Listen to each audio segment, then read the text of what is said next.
বন্ধুরা, শুনে অবাক হবেন, এক সময় সৌদি আরবে গুজব ছড়িয়েছিল যে তারা লক্ষ লক্ষ গ্যালন লবণাক্ত পানি মাটির নিচে লুকিয়ে রাখছে। অনেকে বলেছিল এই কাজ হচ্ছে পুরোপুরি গোপনে, কেউ কিছু বুঝতেই পারবে না। কিন্তু এখন প্রমাণ মিলেছে এটা আর গুজব নয়, পুরোপুরি সত্যি ঘটনা। মধ্যপ্রাচ্যের এই দেশটি এক সময় ভয়াবহ পানির সংকটে ভুগছিল। মরুভূমির দেশ, পৃথিবীর সবচেয়ে শুষ্ক এলাকাগুলোর একটি। নদী নেই, হ্রদ নেই, কোনো প্রাকৃতিক মিঠা পানির উৎস নেই। তবুও তারা করেছে এমন এক কাজ যা এক সময় কল্পনার বাইরে ছিল। মাটির নিচে বানিয়ে ফেলেছে বিশাল এক কৃত্রিম নদী ব্যবস্থা। 2021 সাল থেকে সৌদি আরব বানিয়েছে 522টি বাঁধ। এই বাঁধগুলো মূলত বৃষ্টি ও বন্যার পানি সংগ্রহ করে, পরে তা পরিশোধন করে ব্যবহারযোগ্য করা হয়।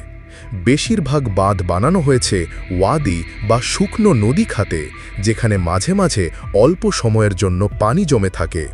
শুনে অবাক লাগলেও সত্যি, যত সামান্য বৃষ্টি হয় অনেক সময় তা পুরো একটি শহরের পানি চাহিদা মেটাতে যথেষ্ট হয়।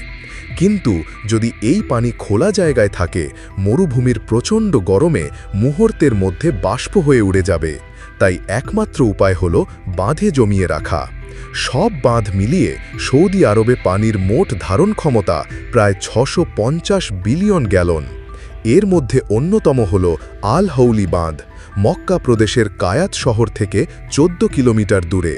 2003 থেকে 2009 সালের মধ্যে নির্মিত এই বাঁধের রিজার্ভারের ক্ষমতা প্রায় 249.86 মিলিয়ন ঘনমিটার, দেশের দ্বিতীয় বৃহত্তম বাঁধ।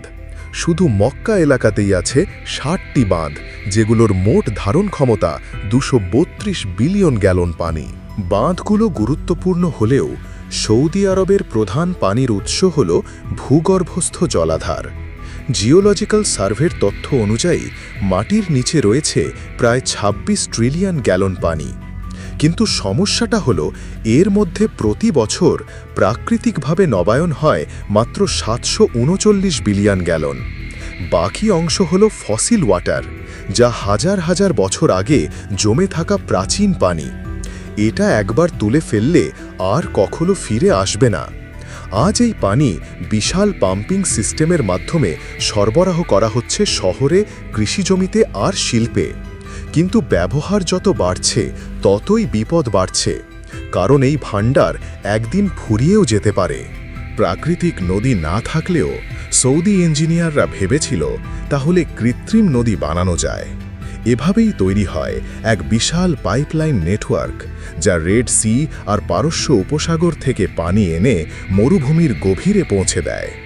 এই পাইপলাইনের দৈর্ঘ্য প্রায় 8700 মাইল, যা পৃথিবীর দীর্ঘতম নদী নাইল নদীর চেয়েও বেশি। কারণ পানি মাটির নিচ দিয়ে আসে, তাই বাষ্পীভবন হয় না, তাপ আর দূষণ থেকেও রক্ষা পায়।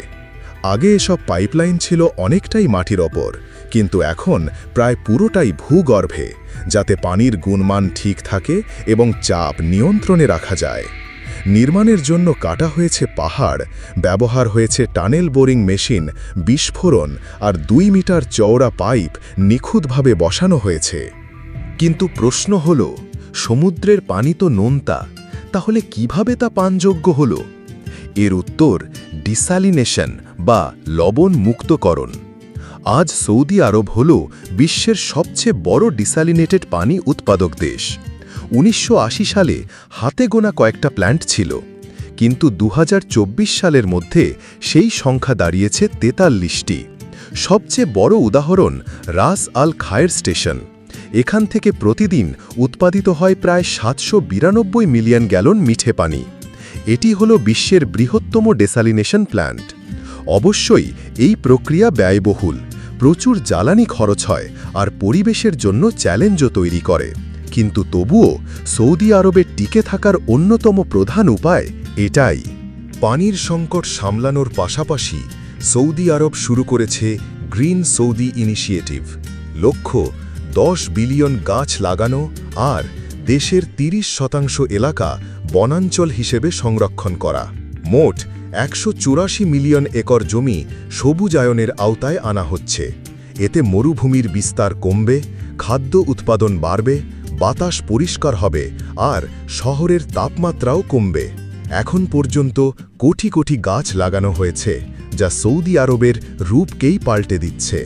মরুভূমির বুকে এমন প্রযুক্তি, পরিকল্পনা আর সাহস দেখিয়ে সৌদি আরব প্রমাণ করেছে, যেখানে প্রাকৃতিক সুযোগ নেই সেখানেও মানুষের মেধা দিয়ে অলৌকিক পরিবর্তন আনা সম্ভব। ভিডিওটি ভালো লেগে থাকলে চ্যানেলটি সাবস্ক্রাইব করতে ভুলবেন না। ধন্যবাদ।